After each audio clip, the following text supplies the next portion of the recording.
हरे नाम हरे नाम एव केवलम खलो नस्तेव नस्तेव नस्तेव गतिरन्यथा हरे नाम हरे नाम एव केवलम खलो नस्तेव नस्तेव नस्तेव गतिरन्यथा।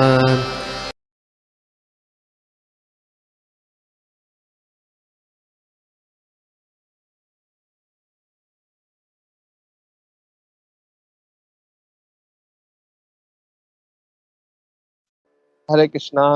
श्रील प्रभुपाद की जय। ओम नमो भगवते वासुदेवाय। ओम नमो भगवते वासुदेवाय। ओम नमो भगवते वासुदेवाय। नारायणं नमस्कृत्यं नरं चैव नरोत्तमं देवीं सरस्वतीं व्यासं ततो जयमुदीरयेत्। नष्टप्रायेषु भद्रेषु नित्यं भागवत सेवया भगवती उत्तमश्लोके भक्तिर्भवति नैष्ठिकी। नमो विष्णुपादाय कृष्णप्रेष्ठाय भूतले श्रीमते भक्तिवेदांत स्वामिनिति नामिने। नमस्ते सारस्वते देवी गौरवाणी प्रचारिणे निर्विशेष शून्यवादी पाश्चात्य देशतारिणे। जय श्री कृष्ण चैतन्य प्रभु नित्यानंद श्री अद्वैत गदाधर श्रीवासादि गौर भक्तवृंदा। हरे कृष्णा कृष्ण कृष्णा हरे हरे। हरे राम राम राम हरे हरे। हरे कृष्ण महामंत्र की जय। श्रील प्रभुपाद की जय। Hare Krishna. Thank you so much सभी भक्तों को धन्यवाद। उनके आपके चरणों में दंडवत प्रणाम। तो आज हम देखेंगे पहले स्कंद के 18वें अध्याय के श्लोक क्रमांक 26 और 27 का आज हम मनन करेंगे। तो हम पहले ये लिंक जो है हम लोग अब तक क्या सुने हैं इस अध्याय में, ताकि हमको वो लिंक पता चले कि हम आगे क्या हम देखने वाले हैं। तो इस अध्याय का जो शीर्षक है ब्राह्मण बालक द्वारा महाराज परीक्षित का श्राप। तो जैसे कि हम पढ़ते आ रहे हैं कि जो नैमिषारण्य के जो ऋषि मुनि थे वो एकत्रित हुए थे और उन्होंने सुत गोस्वामी से कहा है कि आप भगवान को ही अपने जीवन का ध्रुव तारा मानते हैं, इसलिए आप सत्पुरुषों के एकमात्र भगवान की उदार और विशुद्ध चरित्रों का हम जैसे श्रद्धालु श्रोताओं के लिए विस्तार से वर्णन कीजिए।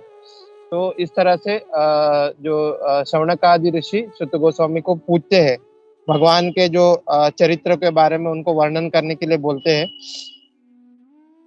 फिर उन्होंने जैसे कि शौनकादि ऋषि बोलते हैं सुत गोस्वामी को कि उन्हें जैसे कि भगवान के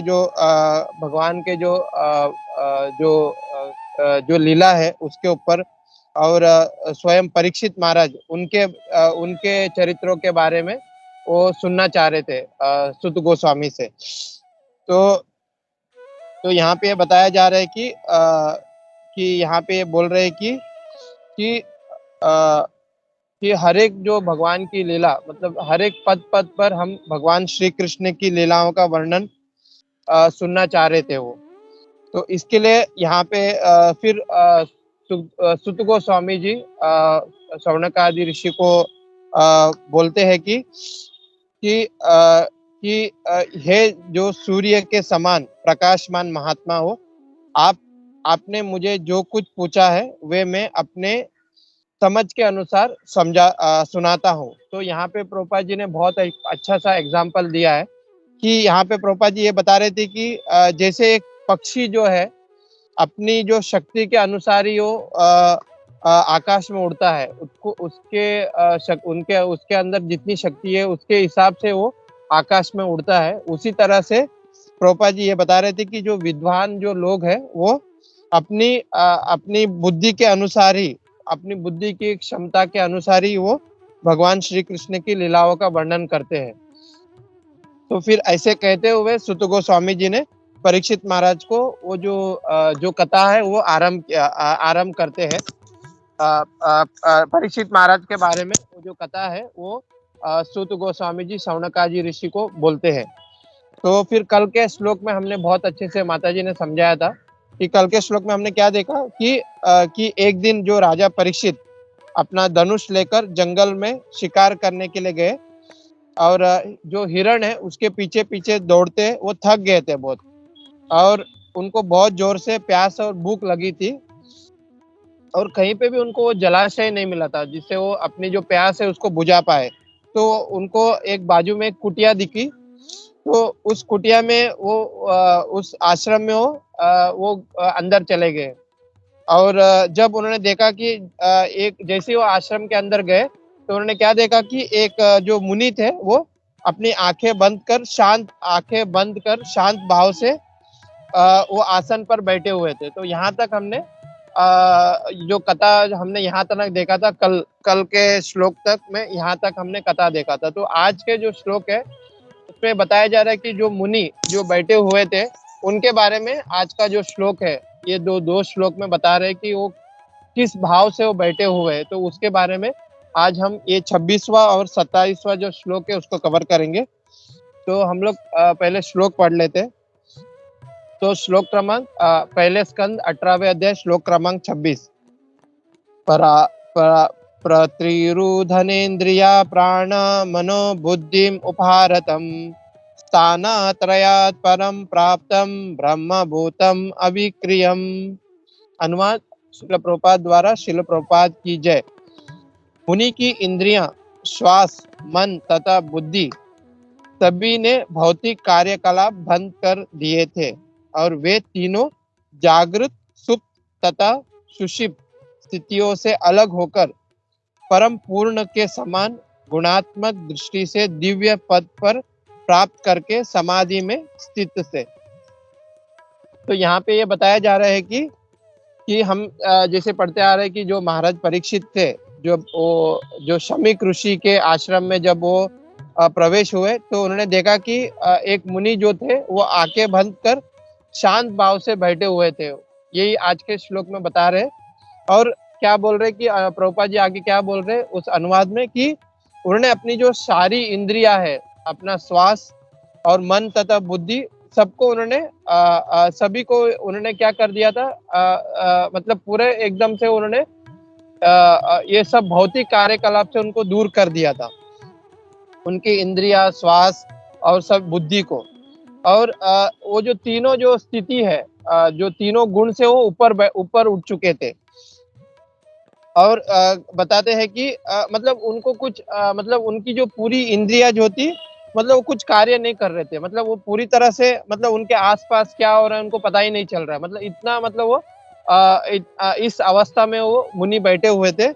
तो उसके लिए ये जो अवस्था है उसको क्या बोलते हैं यहाँ पे आज के श्लोक में, स्थानात्रयात् परम प्राप्तम ब्रह्मभूतम अविक्रियम। मतलब ये जो स्थिति है उसको ब्रह्मभूत स्थिति करके इस श्लोक में बताया जा रहा है कि ये जो मुनि जो बैठे हुए थे वो ब्रह्मभूत सिद्धि में बैठे हुए थे, ब्रह्मभूत स्थिति में बैठे हुए थे।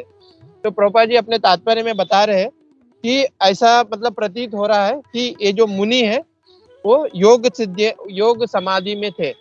और ये जो समाधि जो है, ये जो ब्रह्मभूत जो स्टेज है या ये जो समाधि है उसको प्राप्त करने का 3 विधि है, वो प्रभुपाद जी अपने तात्पर्य में बताते हैं। तो हम जो पढ़ते हैं हमेशा ये जो फेमस श्लोक पढ़ते हैं वो क्या है, ब्रह्मेति परमात्मेति भगवानिति सभ्यते। तो यहाँ पे प्रभुपाद जी ये बता रहे हैं कि पहला विधि क्या है, वो है ज्ञान से, मतलब जिसे ज्ञान योग बोलते हैं, ज्ञान से ये विधि जो प्राप्त करते हैं, इंग्लिश में इसको बोलते हैं थेरोटिकल नॉलेज ऑफ ट्रांसेंडेंस। तो इसमें प्रभुपाद जी ये लिख रहे हैं अपने तात्पर्य में कि इस ज्ञान योग से शरीर के क्रियात्मक और मनोवैदिक कार्य को वश करके समाधि में वास्तविक अनुभूति होती है। तो इससे ये जो ज्ञान योग से भी भगवान को हम या ब्रह्मभूत स्थिति में हम ब्रह्मभूत स्टेज में हम जा सकते हैं। तो ये पहला प्रोसेस प्रभुपाद जी अपने तात्पर्य में बता रहे हैं। फिर दूसरा जो प्रोसेस है वो क्या, ध्यान योग। मतलब प्रभुपाद जी यहाँ पे अपने तात्पर्य में कि अष्टांग योग जो बोलते हैं उसको, ध्यान योग या अष्टांग योग। तो इसमें क्या करते हैं कि शरीर की क्रियाओं और मन की क्रियाओं को वश में कर लिया जाता है और इससे भी मतलब वो जो समाधि है उसका वो अनुभूति कर सकते हैं। जो ध्यान करते हैं परमात्मा के ऊपर, ब्रह्मेति परमात्मेति। तो पहला जो है ब्राह्मण, मतलब हम ये हमेशा पढ़ते आ रहे हैं कि ब्राह्मण मतलब वो जो ज्योति के ऊपर जो ध्यान करते हैं उसको बोलते हैं ब्राह्मण। फिर क्या दूसरा क्या स्टेज है, प्रभुपाद जी बता रहे हैं कि परमात्मा थी जो भगवान जो परमात्मा के रूप में जो ध्यान करते हैं, तो इससे भी हम ये जो ब्रह्मभूत स्टेज या भगवान को हम प्राप्त कर सकते हैं। फिर प्रभुपाद जी थर्ड क्या बोल रहे हैं, भक्ति योग। तो ब्रह्मेति परमात्मेति भगवानिति, मतलब भक्ति योग के बारे में प्रभुपाद जी बता रहे हैं, जो थर्ड स्टेज है जिसमें हम क्या करते हैं, जैसे कि हम इस्कॉन में हम आए हुए, हम जुड़े हुए, तो हम ये जो भक्ति योग हम लोग फॉलो करते हैं, जिसमें हम प्रभुपाद जी यहाँ पे अपने तात्पर्य में बताते हैं कि हम जो सारी इंद्रिया को भगवान की सेवा में लगाकर भगवान को तुष्ट करना और उनका प्रेम प्राप्त करना, तो इससे भी हम ब्रह्मभूत स्टेज को हम प्राप्त कर सकते हैं या भगवान को प्राप्त कर सकते हैं। तो ये 3 विधि प्रभुपाद जी ने अपने तात्पर्य में बताया है। पहला है ज्ञान योग, फिर ध्यान योग और भक्ति योग। तो प्रभुपाद जी यहाँ पे बताते हैं कि ये क्या है, ये एक लैडर है, जैसे कि हम भगवत गीता में भी हम पढ़ते हैं, ये योगा लैडर जो बोलते हैं, मतलब एक एक स्टेप चढ़कर हम ऊपर की ओर जाते हैं। तो एकदम ऊपर क्या है, भक्ति योग है, जो टॉप मोस्ट जो योगा सिद्धि है, जिससे हम आसानी से सरल से हम भगवान को प्राप्ति कर सकते हैं, वो क्या है, भक्ति योग। यहाँ पे प्रभुपाद जी बता रहे हैं।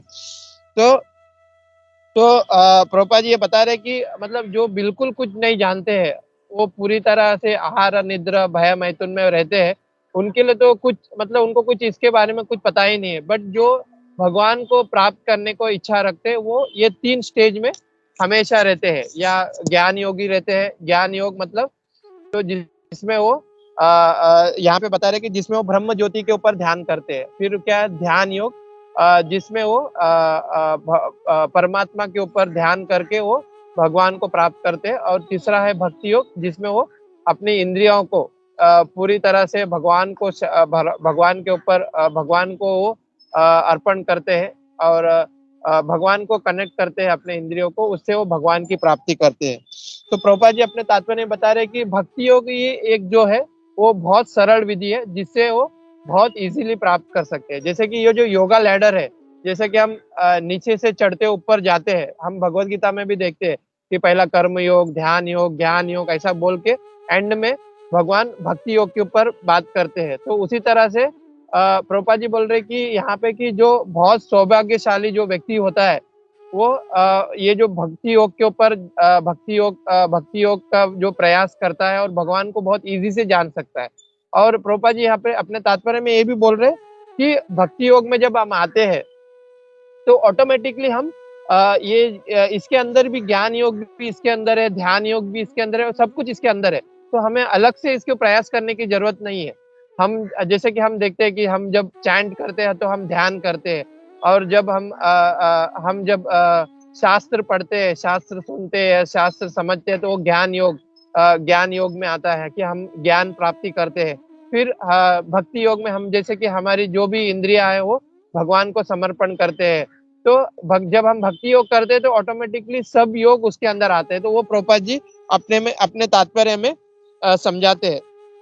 तो प्रभुपाद जी यही बोल रहे कि ये बहुत सरल विधि है कि भक्ति योग से हम आसानी से हम भगवान को प्राप्त कर सकते हैं। तो प्रभुपाद जी यहाँ पे ये एग्जाम्पल देते हैं कि जैसे कि यहाँ पे प्रभुपाद जी अपने तात्पर्य में एग्जाम्पल जैसे कि सूर्य का, जैसे कि सूर्य है, सूर्य का प्रकाश है और सूर्य का गोला है, सूर्य का गोला है। तो यहाँ पे ऐसा बताया जाता है कि जो निराकारवादी रहते हैं, जो ब्रह्म ज्योति का ऊपर लीन करते हैं, तो उनका एग्जाम्पल यहाँ पे दे रहे कि एक व्यक्ति जो कमरे में बैठा हुआ रहता है, और जब वो बैठा हुआ रहता है तो वो कमरे के मतलब बाहर से एक प्रकाश उस कमरे में गिरता है। तो वो जो व्यक्ति को लगता है कि ये जो प्रकाश जो है, ये जो प्रकाश की जो अनुभूति करता है, वही यहाँ पे बता रहे कि जो निराकारवादी रहते हैं, जो ब्रह्म ज्योति के ऊपर लीन होते हैं, तो वो मतलब उसी स्टेज तक ही रहते हैं, उससे आगे वो नहीं जाते हैं। वो जो ब्रह्म ज्योति है उसके वही स्टेज में रहते हैं, उससे आगे वो जाने का प्रयास नहीं करते हैं। तो this is the first stage. फिर उसके बाद प्रभुपाद जी बोल रहे कि एग्जाम्पल जो देते हैं कि जो सूर्य ग्रह, तो जैसे कि वो व्यक्ति जो है, अगर उसने आगे जाके प्रयास किया और वो देख अभी वो ऐसा ऐसा उसको समझ में आया कि ये जो प्रकाश आ रहा है ये कहाँ से आ रहा है, तो वो देखने के लिए वो क्या करता है कि वो कमरे से बाहर निकलता है। और वो जब बाहर निकलता है तो उसको बाहर आकाश में क्या दिखता है कि वो गोला दिखता है, कि एक लाल लाल जो गोला है उसके ऊपर वो ध्यान लगाता है। तो ये प्रभुपाद जी यहाँ पे बता रहे कि ये जो सेकंड स्टेज जो व्यक्ति है वो मतलब उसी उसी स्तर पर रहता है। वो उसको लगता है कि ये सूर्य गोला से ही ये जो गोल जो लाल लाल है इससे ही उनको वो जो प्रकाश आ रहा है, तो वो उस स्टेज पे आके रुक जाता है। तो ये जो ध्यान करते हैं भगवान जो परमात्मा के ऊपर जो ध्यान करता है, तो वो उसी स्टेज में रहता है, उससे आगे वो जानने का कोशिश नहीं करते है। तो ये सेकंड स्टेप यहाँ पे प्रभुपाद जी बता रहे। और तीसरा है सूर्य, जो इससे भी आगे जाके वो देखते हैं कि ये जो इसका असली जो कनेक्शन कहाँ से है, ये जो तो वो क्या करते हैं सूर्य के ऊपर वो ध्यान करते हैं। मतलब ये असली जो प्रकाश जो आ रही है वो कहाँ से आ रही है, तो वो सूर्य गोला के ऊपर से भी जो सूर्य जो है उसके ऊपर वो उसके ऊपर वो अनुभूति करता है।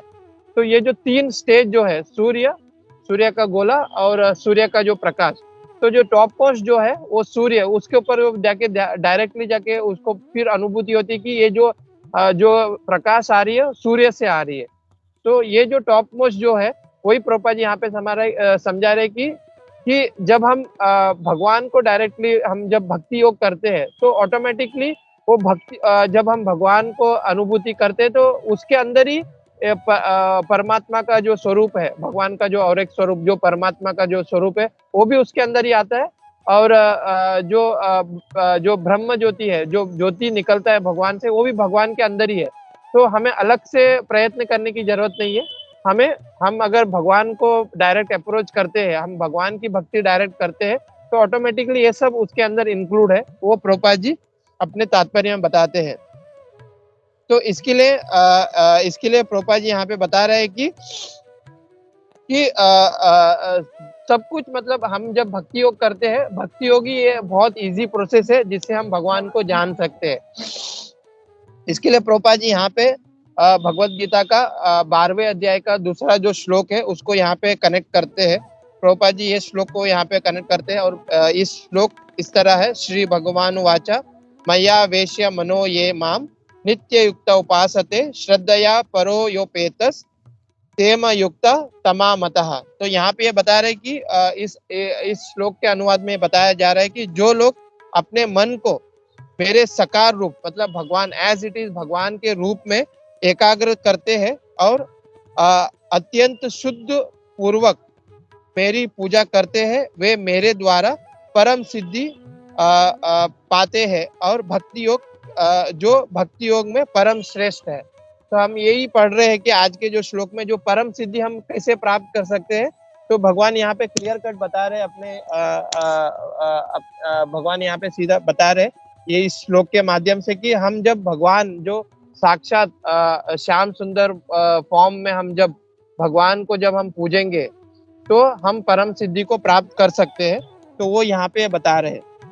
इसके लिए प्रभुपाद जी फरपट में ही बताते हैं कि जो राजा है वो मुनि को इसी अवस्था में देखता है कि मुनि जो है निचेष्ट अवस्था में रहता है, कि ये जो निचेष्ट अवस्था मतलब as like a dead body जैसा रहता है कि उसकी सारी जो इंद्रिया सब कुछ मतलब कोई इंद्रिय काम नहीं कर रही है, मतलब वो पूरी तरह से ब्रह्मभूत स्टेज में वो बैठा हुआ है। तो वो जो राजा है वो मुनि को इस तरह से देख रहा है कि वो पूरी तरह से ब्रह्मभूत स्टेज में आके वो बैठा हुआ है। तो वो प्रभुपाद जी यहाँ पे बता रहे हैं।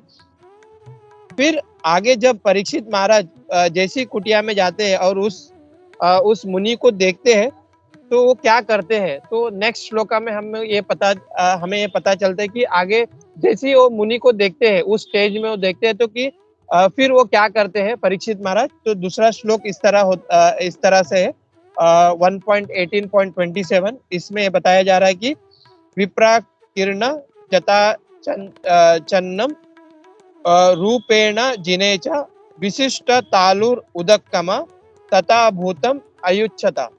तो इसमें अनुवाद श्रील प्रभुपाद द्वारा तो अनुवाद में बताया जा रहा है कि ध्यान मग्न मुनि मृग चर्म लपेटे थे और इनकी लंबी जटाएं उनकी सारे शरीर पर बिखरी हुई थी। प्यास के मारे सूखे तालू वाले राजा ने उनसे जल मांगा। तो अभी परीक्षित महाराज क्या कर रहे, जैसे उन्होंने देखा तो मुनि किस तरह से बैठे हुए हैं। एक तो है मुनि ब्रह्मभूत स्टेज में बैठे हुए थे। अभी यहाँ पे वो जो मुनि का रूप का वर्णन यहाँ पे कर रहे कि मुनि किस तरह से दिख रहे थे। तो पूरी तरह से मृग का जो चर्म है उसको लपेटे हुए थे उस मुनि ने, और उनकी जो जटाएं है वो पूरी जो उनके जो शरीर को कवर किया हुआ था। और उस तरह से परीक्षित महाराज ने क्या किया, मतलब वो इतने प्यासे थे कि उन्होंने उनसे जल मांगा। तो प्रभुपाद जी बहुत अच्छे से अपने हमने ये जो जब ये अध्याय जब आरंभ कर रहे थे तो हमने ये देखा था कि ये जो पूरा अध्याय जो है कि मतलब महाराज जो परीक्षित महाराज इतने बड़े राजा थे, उन्होंने कली को भी उन्होंने परास्त कर दिया था, तो उन्होंने एक मुनि को परास्त नहीं कर पाए। और मतलब ऐसा क्यों हुआ, तो हमने इसको पहले ही डिस्कस किया था कि ये जो पूरा ये जो स्टोरी आ रहा है ये सिर्फ और सिर्फ भगवान का ही प्लान था। और वो जो भागवतम, जो श्रीमद् भागवतम, क्योंकि जब ये जब लीलाएं हुई उसके बाद ही परीक्षित महाराज फिर सुखदेव गोस्वामी के पास गए, फिर उन्होंने भागवतम का श्रवण किया और आज हम बैठ के इस भागवतम को अध्ययन कर पा रहे हैं। तो ये पूरा जो लीला है वो सिर्फ और सिर्फ भगवान का ही प्लान था, और उसके वजह से आज हमें ये भागवतम हमको सुनने को मिल रहा है। तो प्रभुपाद जी अपने तात्पर्य में यही समझा रहे हैं कि ये जो भी कार्य जो हुआ है, मैं सिर्फ जो प्रभुपाद जी का जो तात्पर्य है, बहुत छोटा तात्पर्य है प्रभुपाद जी का इस 27 श्लोका में, तो सिर्फ मैं इसको पढ़ना चाहूंगा कि प्रभुपाद जी यहाँ पे क्लियर कट बता रहे हैं कि ये जो कुछ लीला यहाँ पे हुई है वो सिर्फ और सिर्फ भगवान का ही प्लान था। तो यहाँ पे प्रभुपाद जी बता रहे हैं कि प्यास होने के तात्पर्य शिला प्रभुपाद द्वारा, शिला प्रभुपाद की जय। तो यहाँ पे प्रभुपाद जी ये बोल रहे हैं कि प्यास होने के कारण राजा ने मुनि से जल मांगा। ऐसा महान भक्त राजा ने समाधि में लीन मुनि से जल मांगा, यह निश्चय ही देवकृत था। मतलब ये पूरा प्लानिंग था, मतलब भगवान का ये पूरा प्लानिंग था, अन्यथा ऐसे विलक्षण घटना की कोई संभावना ना थी। इस तरह से महाराज परीक्षित विषम परिस्थिति में रखे गए, जिससे आगे चलकर श्रीमद् भागवत का प्राकट्य हो सका।